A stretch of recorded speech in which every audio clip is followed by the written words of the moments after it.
آج پھر عفان 2 تصویریں ہاتھ میں لیے بیٹھا تھا۔ اسے آج پھر ان تصویروں میں موجود جان سے پیارے 3 لوگوں کی یاد ستا رہی تھی۔ یہ تو 2 تصویریں ہی اس کا کل اثاثہ تھیں۔ وہ جب 2 قدم کامیابی کی طرف بڑھتا تو یہ 3 لوگ اسے شدت سے یاد آتے تھے۔ آج عفان جس مقام پر تھا انہی کی وجہ سے تھا۔ شدت غم سے اس کی آنکھیں چھلک پڑی تھیں۔ آج کی کامیابی اس کے لیے تمام کامیابیوں سے بڑی تھی۔ عفان کی عادت تھی کہ وہ خوشی کے لمحات ہوں یا غم کے، وہ ان لمحات کو لفظوں کے پیراہن پہنا کر ڈائری کی زینت بنا دیا کرتا تھا۔ حسب معمول آج بھی وہ رائٹنگ ٹیبل پر بیٹھا تھا، لمح کی مدھم روشنی میں آنسوؤں سے بھیگی پلکوں اور سرخ ہوتی ناک کو صاف کرتے ہوئے قلم کو تھام چکا تھا، اور وہ اپنی اداسی کو صفوں کے حوالے کر کے ہلکا پھلکا ہونے میں کامیاب ہوا تھا۔ اس نے ساری چیزوں کو سمیٹ کر سلیقے سے میز پر رکھا اور اپنے بیڈ پر آ کر لیٹ گیا، اور ماضی کے دریچوں میں جھانکتے ہوئے نہ جانے کب نیند کی دیوی اس پر مہربان ہو گئی اور اسے تھپکی دے کر سلا دیا۔ شجاع احمد ایک بزنس مین ہے۔ عفان احمد شجاع صاحب کا بیٹا اور مسرت شجاع صاحب کی بیوی ایک گھریلو خاتون ہے۔ عفان شجاع صاحب اور مسرت بیگم کا اکلوتا بیٹا ہے۔ مسرت بیگم ایک سلجھی ہوئی سلیقہ مند خاتون ہے، اپنے گھر، شوہر اور بیٹے پر خاص توجہ دیتی ہیں، لیکن وقت کی ستم ظریفی دیکھیے کہ ایک روز عفان کو اسکول سے واپسی پر لینے جا رہی تھی کہ سڑک پار کرتے ہوئے ایک تیز رفتار کار نے ٹکر مار دی۔ شدید چوٹوں کی وجہ سے وہ زندہ نہ رہ سکیں۔ 1 ہفتہ ہسپتال میں رہنے کے بعد اپنے خالق حقیقی سے جا ملیں۔ عفان اور شجاع صاحب کے لیے صدمہ بہت بڑا اور گہرا تھا، لیکن شجاع صاحب کو اپنے بیٹے کے لیے صبر اور حوصلے سے کام لینا پڑا۔ مسرت کے بعد ساری ذمہ داریاں شجاع صاحب پر آ گئی تھیں۔ شجاع صاحب مسرت بیگم کے ہوتے ہوئے گھریلو فکروں سے آزاد تھے۔ گھر کی ساری ذمہ داریاں انہوں نے اپنے سر لیے رکھی تھیں، لیکن ان کی وفات سے شجاع صاحب ٹوٹ پھوٹ کا شکار ہو گئے تھے۔ وہ صدیوں سے بیمار دکھنے لگے تھے۔ عفان بھی ایک سلجھا ہوا بچہ تھا، لیکن ماں کی کمی کو شدت سے محسوس کر کے وہ رونے چلانے لگتا، چیزوں کو ادھر ادھر پھینکتا تھا، اور شجاع صاحب عفان کی یہ حالت دیکھ کر بے بس تھے اور وہ سمجھ نہیں پا رہے تھے کہ کیا کریں، عفان کو کیسے سنبھالیں۔ عزیزوں و اقارب بھی کچھ دن رہ کر اپنے گھروں کو لوٹ گئے تھے، اور وہ ان مشکلات سے لڑنے کے لیے شجاع اکیلے تھے، اور ان طوفانوں سے لڑتے لڑتے وہ تھک چکے تھے۔ وہ عفان کے سامنے صبر کا پہاڑ بن جاتے، لیکن تنہائی میں ٹوٹ پھوٹ کا شکار تھے۔ عفان بھی بچہ تھا، کبھی سمجھ جاتا تھا لیکن کبھی کبھار بہت تنگ کرتا تھا۔ شجاع صاحب نے ایک میڈ عفان کی دیکھ بھال کے لیے اور ایک میڈ گھر کے کام کاج کے لیے رکھ لی تھی۔ مسلسل گھر رہنے کی وجہ سے ان کا بزنس خسارے میں جاتا رہا تھا۔ ان حالات نے سوائے ذہنی ٹینشن کے انہیں کچھ نہ دیا تھا، لیکن ایک یہی واحد حل تھا جو انہوں نے سوچا اور کیا۔ لیکن عفان کی ایک ہی ضد ہوتی تھی، ماما کے ہاتھ سے کھانا کھاؤں گا، ہوم ورک ماما کروائیں گی، اسکول چھوڑنے ماما جائیں گی۔ میڈ کو بولتا کہ آپ چلی جائیں، آپ گندی ہیں، لیکن میڈ کا یہ رویہ اس خوبصورت بچے کے ساتھ بے حد اچھا تھا۔ میڈ کو یہ گول مٹول بھوری آنکھیں، بھورے بال اور سرخ و سفید رنگت والا بچہ بہت پسند تھا۔ اس میں ایک خاص قسم کی کشش تھی، اسے بھی اس کے رویے کی عادت ہو گئی تھی۔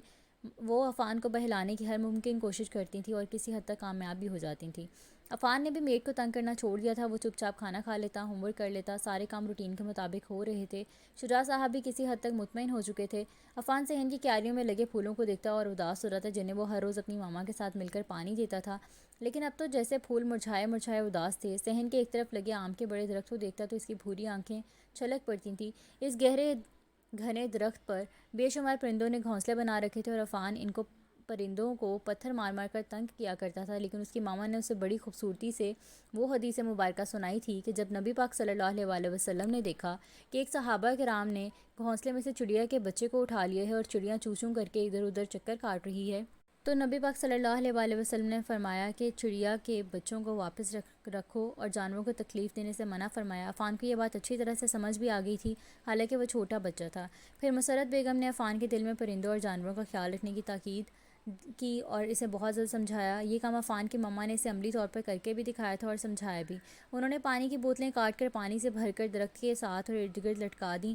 جب کوئی بھی پرندہ آ کر بیٹھتا، پانی پیتا، دانہ چگتا تو عفان خوشی سے نہال ہو جاتا۔ پھر ماما کو دیکھا دیکھی اس نے بھی ہر چیز کا خیال رکھنا شروع کر دیا تھا۔ ایک دن مسجد سے واپسی پر عفان نے بلی کے بچے کو زخمی حالت میں دیکھا تو اسے گھر اٹھا لایا، اس کی اچھی طرح سے روز مرہم پٹی کرتی رہا، اور ایک دن وہ بلی کا بچہ ٹھیک ہو کر بھاگنے دوڑنے لگ گیا۔ عفان کی ماما نے اسے بتایا تھا کہ جانوروں کے ساتھ ساتھ انسانوں کی خدمت بھی کرنی چاہیے، اس سے اللہ راضی ہوتا ہے۔ تو عفان نے کہا کہ ماما انسان کی خدمت کیوں کرنی چاہیے اور کیسے کی جا سکتی ہے، انسان تو خود کھا پی سکتا ہے۔ عفان کی اس معصومیت پر مسرت کو ٹوٹ کر پیار آیا۔ پھر وہ انہیں عفان کا بیگ اور ساتھ میں 6-7 ایکسٹرا پینسل ربر شارپنر لے کر آئیں اور کہا کہ ایک پینسل ربر شارپنر عفان کا ہے، لیکن باقی یہ سارے ان بچوں کے لیے ہیں وہ جو یا تو گھر بھول آتے ہیں یا پھر ان بچوں کی مدد کے لیے ہیں جو پیسے نہ ہونے کی وجہ سے نئی چیزیں خرید نہیں سکتے۔ اس پر عفان نے خوش ہو کر ماں کی طرف دیکھا اور کہا کہ اتنا آسان کام ہے تو پھر میرے پاس بہت سارے کلر موجود ہیں، وہ بھی رکھ لیتا ہوں، اگر کسی کو ضرورت ہوگی تو میں دے دوں گا۔ اس طرح مسرت بیگم نے عفان کی تربیت کرنا شروع کر دی تھی۔ شاید اس لیے انہوں نے اپنی بیٹی کی تربیت کرنا اس وقت شروع کر دی تھی جس عمر میں بچے شعور کی دنیا سے باہر نہیں ہوتے ہیں، اور عفان نے بھی اس وقت سے پہلے سیکھنا شروع کر دیا تھا۔ 2 سال تک عفان میڈ کے ساتھ رہا، پھر میڈ نے معاہدے کے مطابق نوکری چھوڑ دی تھی۔ عفان ایک دفعہ پھر مشکلات کا شکار ہو گیا تھا، ایک دفعہ پھر شجاع صاحب کو پریشانی نے آ گھیرا تھا۔ وہ اکثر عفان کی وجہ سے پریشان رہنے لگے تھے۔ عزیز و اقارب نے انہیں شادی کا مشورہ دیا کہ زندگی یوں نہیں گزرتی۔ انہوں نے اس بارے میں ایک دفعہ سنجیدگی سے سوچا تھا، کیونکہ عفان کی بہترین پرورش کے لیے انہیں قدم اٹھانا پڑا۔ عفان کو ماں کی کمی شدت سے محسوس ہوتی تھی۔ آخرکار شجاع صاحب نے شادی کر لی۔ عفان کے لیے اس نئے رشتے کو قبول کرنا مشکل ہو رہا تھا۔ اس نے نوین بیگم کو ماں کا درجہ دینا مشکل ترین امر لگ رہا تھا۔ عفان تو ایک بچہ تھا، لیکن دوسرے بچوں کے مقابلے میں کافی حد تک سمجھدار تھا۔ بہت مشکل سے ہی عفان نے ماما کہنا شروع کر دیا۔ نوین بیگم نے بھی اس سے ماں والا سلوک رکھا تھا۔ انہوں نے کبھی عفان کو سوتیلا پن نہیں دکھایا تھا۔ عفان نوین کے ساتھ گھل مل گیا تھا۔ نوین بھی ہر طرح سے عفان کا خیال رکھتی۔ ہر ویکنڈ پر تینوں گھومنے پھرنے جاتے، اور عفان کے شوق کو مد نظر رکھتے ہوئے شجاع صاحب نے مختلف اقسام کے پرندے بھی گھر لے آئے۔ عفان کو اپنی ماں کی یاد بہت ستاتی تھی، لیکن اس نے بظاہر کبھی ذکر نہیں کیا تھا۔ وہ ہر روز رات کو سونے سے پہلے اس تصویر کو دیکھتا جس میں مسرت عفان کو گود میں لے کر شجاع کے ساتھ کھڑی مسکرا رہی تھی۔ ان کی آنکھیں عفان کو ہیری جیسی چمکتی ہوئی لگتی تھیں۔ وہ تصویر عفان کو زندگی بھرپور دکھائی دیتی ہے، لیکن عفان نے نوین کے خلوص میں بھی کمی نہیں پائی تھی۔ وہ اسے بیٹا مانتی تھیں اور عفان انہیں ماں۔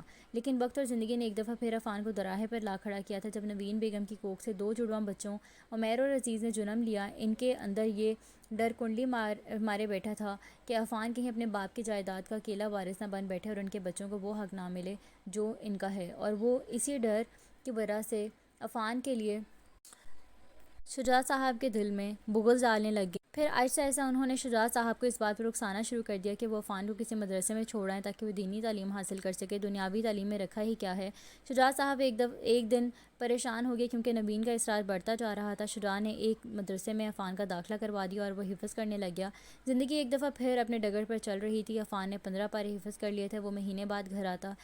اب کی بار عفان گھر آیا تو ایک اور امتحان اس کے لیے باہیں پھیلائے کھڑا تھا۔ شجاع صاحب کا BP شوٹ ہو جانے کی وجہ سے ان کی موت واقع ہوئی تھی۔ عفان ایک دفعہ پھر بکھر گیا تھا، لیکن اس نے اپنے حفظ پر توجہ نہیں چھوڑی۔ نوین کے رویے کو مد نظر رکھتے ہوئے عفان نے گھر آنا جانا کم کر دیا تھا، وقت پر لگا کر بس اپنے حفظ پر توجہ دیتا۔ عمیر اور عزیز بھی 8ویں کے پیپر دے رہے تھے۔ عمیر پڑھائی میں اچھا تھا، لیکن عزیز نے بھی ابھی سے آوارہ گردی شروع کر دی تھی۔ کبھی ماں کے پیسے چرا کر لے جاتا اور کبھی بتا کر زبردستی لے جاتا اور اپنے آوارہ دوستوں پر لوٹاتا رہتا۔ نوین بیگم الگ پریشان تھیں اور اپنے بیٹوں کی پرورش ان کے لیے کرنا ایک مشکل مرحلہ تھا، اور اوپر سے عزیز کی آوارگی نے انہیں بوکھلا کر رکھ دیا تھا۔ عفان اپنا حفظ مکمل کر کے درس نظامی کے آخری سال میں تھا۔ اسے نوین سے لگاؤ تھا، لیکن نوین کے روکھے رویے کے باعث وہ گھر بہت کم آتا جاتا تھا۔ اب بھی وہ اسے نوین اور گھر کی یاد آ رہی تھی، لیکن وہ گھر جانے سے کترا رہا تھا۔ نوین عزیز کی وجہ سے دن بہ دن کمزور ہوتی جا رہی تھی۔ ان کو لگ رہا تھا کہ ان کو عفان کے ساتھ کی گئی زیادتی کی سزا مل رہی ہے۔ وہ وقت سے پہلے بوڑھی ہوتی جا رہی تھی۔ عمیر میٹرک کے بعد بیرون ملک گیا اور وہیں کا ہو کر رہ گیا، اور عزیز ماں کے گھر ہوتے عیاشیاں نہیں کر سکتا تھا، اس لیے ہسپتال کے بہانے ماں کو اولڈ ہوم چھوڑ آیا تھا اور گھر کو اپنے آوارہ دوستوں کی مدد سے گروی رکھوا دیا تھا، کیونکہ اسے نشے کے لیے پیسوں کی ضرورت ہوتی تھی۔ دوسری طرف عفان کو نوین کی یاد بے چین کیے ہوئے تھی۔ اس نے صبح گھر جانے کا ارادہ کیا تھا۔ اس کا درس نظامی کا کورس مکمل ہو چکا تھا اور اسے ایک قریبی مسجد میں بطور امامت کا فریضہ انجام دینے کے لیے منتخب کیا گیا تھا۔ آج جب وہ اپنے کمرے میں تھا تو وہ 2 تصویریں کو لے کر بیٹھا تھا جو اس کا کل اثاثہ تھا۔ ایک تصویر میں عفان، اس کی ماں مسرت بیگم اور شجاع تھے، اور دوسری تصویر میں عفان، شجاع صاحب اور نوین موجود تھے۔ دونوں تصویروں اور ان میں موجود شخصیات عفان کے لیے بہت اہم تھیں، لیکن عفان کی آنکھیں یہ سوچ کر بھیگ گئی تھیں کہ وہ آج جس مقام پر ہے اسے دیکھ کر خوش ہونے والے ماں باپ اس کے ساتھ نہ تھے۔ اس نے سارے بیتے لمحات اور احساسات کو ڈائری کے حوالے کیا اور عزم کیا کہ وہ ماں کو ملنے ضرور جائے گا۔ بہت ساری یادیں اس کے دل اور دماغ پر دستخط دے رہی تھیں۔ صبح جب وہ اٹھا تو اپنے گھر کی راہ لی اور نوین بیگم کے رویے کے لیے خود کو تیار کرنے لگا۔ ڈرتے ڈرتے اس نے گھر میں قدم رکھا، لیکن غیر مانوس لوگوں کو دیکھ کر زمین و آسمان گھومتے ہوئے اسے دکھائی دینے لگے۔ کئی خدشات نے اسے اپنی لپیٹ میں لے لیا، لیکن خود میں ہر قسم کے حالات کے لیے ہمت پیدا کر کے اس نے ان انجان لوگوں سے ماں کے بارے میں پوچھا تو اسے خبر ملی کہ ماں کو اولڈ ہوم چھوڑ دیا گیا ہے۔ اولڈ ہوم میں موجود ہستی کا لاغر وجود دیکھ کر ٹوٹ پھوٹ کر رونے لگا، اور نوین بیگم بھی پچھتاووں کی آگ میں جل رہی تھی۔ انہوں نے عفان کے سامنے معافی مانگنے کے لیے ہاتھ جوڑ دیے تو عفان نے فوراً یہ کہا کہ میں پہلے ہی بہت گنہگار ہو چکا ہوں، میں اپنی ماں کا حق نہ ادا کر سکا، اللہ کے حکم کی نافرمانی کی، ماں مجھے معاف کر دیں۔ میں حقوق اللہ تو پورا کرتے رہا، لیکن حقوق العباد میں کوتاہی کر دی، ماں مجھے معاف کر دیں، میری وجہ سے آپ کو تکلیف ہوئی۔ وہ پھوٹ پھوٹ کر روتے ہوئے ماں کے قدموں میں بیٹھ گیا۔ نوین بیگم کو گہرے دکھ نے اپنی لپیٹ میں لیا اور عفان کے ساتھ کیا سلوکیات آنے لگا کہ کیسے انہوں نے عفان کے ساتھ زیادتی کی اور آج میری کوکھ سے جنم لیے بچوں نے مجھے اولڈ ہوم میں چھوڑ دیا، لیکن عفان پھر بھی بنا کسی قصور کے ان کے قدموں میں بیٹھا معافی مانگ رہا ہے۔ کیسے ان کے بچوں نے ان کو بے آسرا چھوڑ دیا اور عفان ان کے قدموں میں بیٹھ کر اپنے ناکردہ گناہوں کی معافی مانگ رہا ہے۔ عفان اپنی ماں کو لے کر فلیٹ میں آ گیا اور نوین بیگم شرمندہ سی رہتی تھی، لیکن عفان نے کبھی انہیں محسوس نہ ہونے دیا۔ وہ کہتا تھا کہ ماں کی خدمت کرتا ہوں جو حکم ربی ہے، اور نوین بیگم عفان پر نہال سی ہو جاتی ہیں۔ دونوں کی زندگی نے ایک دفعہ پھر خوشگوار موڑ لے لیا تھا۔ مزید اچھی کہانیوں کے لیے میرے چینل کو ضرور سبسکرائب کیجیے گا۔